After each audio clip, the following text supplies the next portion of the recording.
All right, tonight, after accusing Saudi Arabia's crown prince of murder and calling his nation a pariah nation, Biden is once again on his knees, obviously begging for oil. Now the administration is asking a court to grant MBS, the guy that he says killed journalist Jamal Khashoggi, immunity in a lawsuit surrounding the murder of Khashoggi. We have a lot more coming up on that. We'll also bring in the very latest from the all-important runoff race that is going on in the great state of Georgia, plus at least two disreputable Democratic House lawmakers might soon be stripped from their committee assignments thanks to a precedent that was set by their current boss, Nancy Pelosi. We got a full report.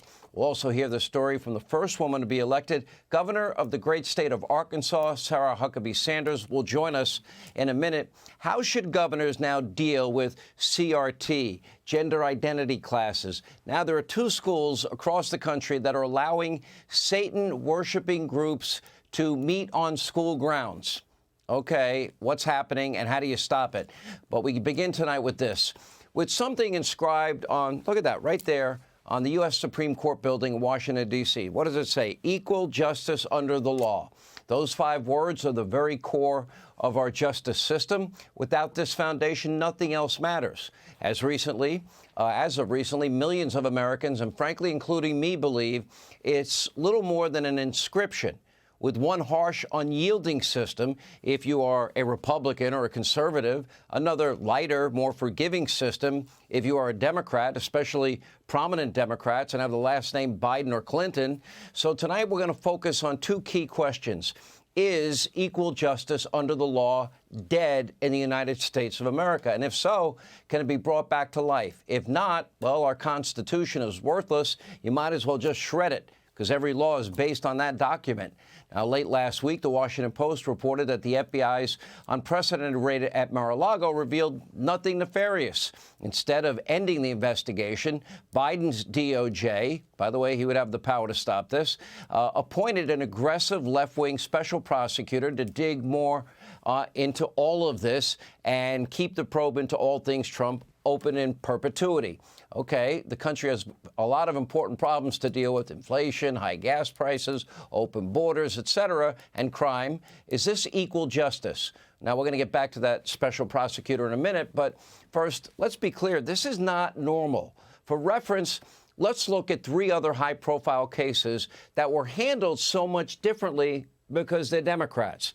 Now, it's a fact, Hillary Clinton, she did mishandle a mountain of classified evidence on her unsecured private servers. And that's when she was with the State Department. Emails that were recovered, 110 of them contained classified information. 8 email chains contained top secret material. Another 36 contained secret information. Another 8 contained confidential material. And then, of course, we have the 33,000 other emails that, well, nobody ever found, because they were deleted with something nobody had ever heard of called BleachBit.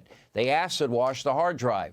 Now, these are the emails that we know about, the 30,000, and she's accused of attempting to wipe the other servers all clean, and then having people that work for her smash, iPhones and BlackBerries and other devices, smash them into itsy-bitsy pieces and remove their SIM cards. We do know, however, that the server faced hacking attempts from multiple countries, including China, Serbia. According to the AP, quote, using a computer in Serbia, the hacker scanned Clinton's basement server in Chappaqua at least twice.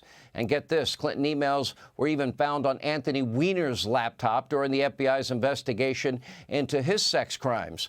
Now, Hillary Clinton clearly put our country's national security at risk. She never faced an early morning raid from the FBI. She didn't get slapped with a special prosecutor. And after a few months of investigation, well, then FBI Director Jim Comey announced that no reasonable prosecutor would ever prosecute Hillary Clinton. So I ask you, is that equal justice? You decide. From the group of 30,000 emails returned to the State Department in 2014, 110 emails in 52 email chains have been determined by the owning agency to contain classified information at the time they were sent or received. 8 of those chains contained information that was top secret at the time they were sent. 36 of those chains contained secret information at the time, and 8 contained confidential information at the time. Although there is evidence of potential violations of the statutes regarding the handling of classified information, our judgment is that no reasonable prosecutor would bring such a case. Which brings us to Hillary Clinton's dirty dossier. Not only did Clinton mishandle classified information, but her campaign was also doing something very sketchy in Russia. Some might actually call this the real collusion. Funneling money through a law firm. They paid an ex-foreign spy, Christopher Steele, to compile Russian disinformation about Donald Trump. Apparently, the FBI didn't see that as a problem. Instead, they saw this as an opportunity. Again, we're asking a question. Does America have equal justice under the law?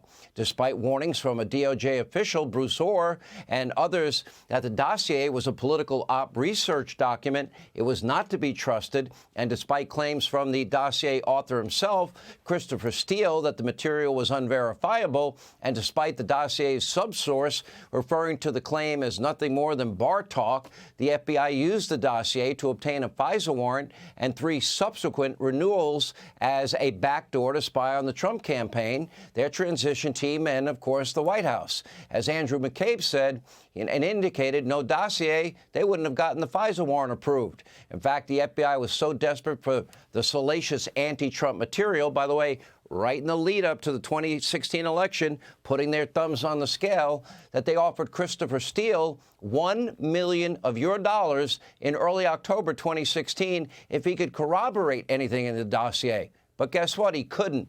But then after that, at the end of October, they used the unverifiable dossier anyway and straight up lied to FISA court judges and affirmed that it was, in fact, verified. It was not verifiable. The consequences for all involved, non-existent. But when it comes to Trump or Republicans, the upper echelon at the FBI's Washington field office searched far and wide for a crime that did not exist. They spent about 6 years doing it over the course of a special prosecutor, a special counsel, a search warrant of the president's home, numerous other warrants for other Trump associates. When it comes to Joe Biden and crimes that are in plain sight, the Washington field office is nowhere to be found. I'm asking, does this look like equal justice to you?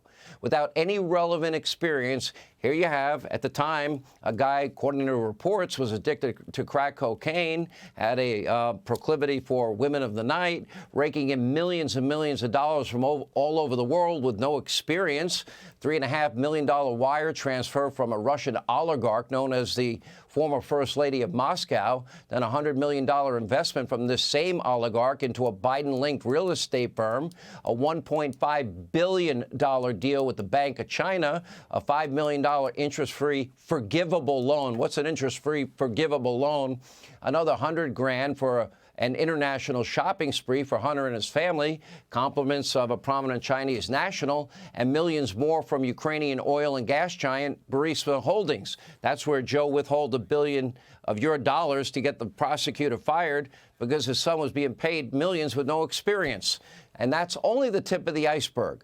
Hunter likely had lucrative financial relationships with numerous shady foreign nationals in more than a dozen countries. What was Hunter selling? What was his vast knowledge and experience that warranted millions of dollars being made? Was it just access to his father? Did his father benefit financially? Take a look. In 2019, shortly after announcing his campaign for president, Joe Biden told the American people he had nothing to do with and never had conversations with his family about their business dealings. That was a lie.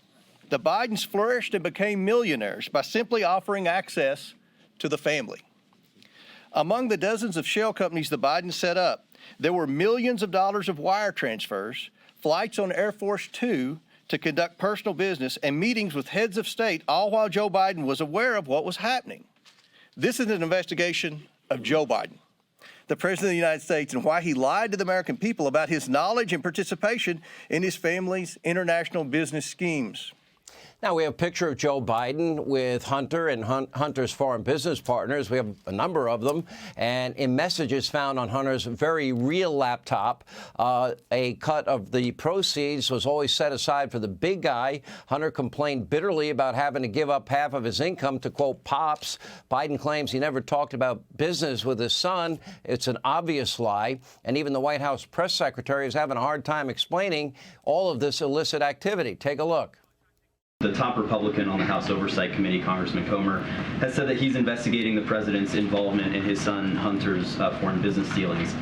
Looking for your reaction to that, and then on the merits of the allegations, can you address whether the president was involved in any of his son Hunter or his brother's foreign business dealings? So look, there's some a little bit of interesting, kind of on-brand thinking here.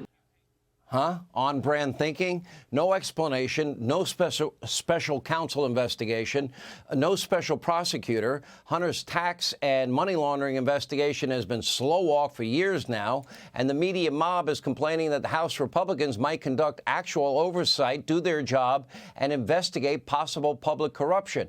In other words, again, I ask, is this equal justice under the law?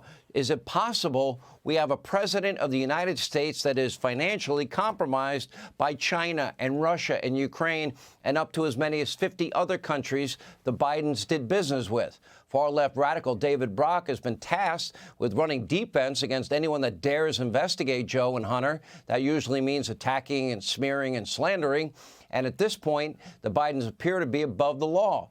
Well, if you're a Republican of any type, well, it's now, you face another baseless investigation, more special prosecutors, and, of course, with an extreme bias. According to a new report from John Solomon, Jack Smith helped the IRS target conservatives during the Lois Lerner IRS scandal. Now, this is the same prosecutor that conducted a hyper-aggressive prosecution against the former Virginia Governor Bob McDonnell over, quote, bribery charges. Those charges were tossed out by the U.S. Supreme Court, but not before McDonnell's life was ruined. So, yes, there is rampant political bias at the DOJ, the highest levels of the FBI. We don't have equal justice under the law at the federal level, and this is going to be what Jim Jordan will be investigating. And then you have Congressman Comer on the other side will be investigating Hunter and Joe. And by the way, you should be worried that equal justice might be dead forever. And if that's true, this country, you might as well say we're not a constitutional republic anymore. Hey, Sean Hannity here. Hey, click here to subscribe to Fox News YouTube page and catch our hottest interviews and most compelling analysis. You will not get it anywhere else.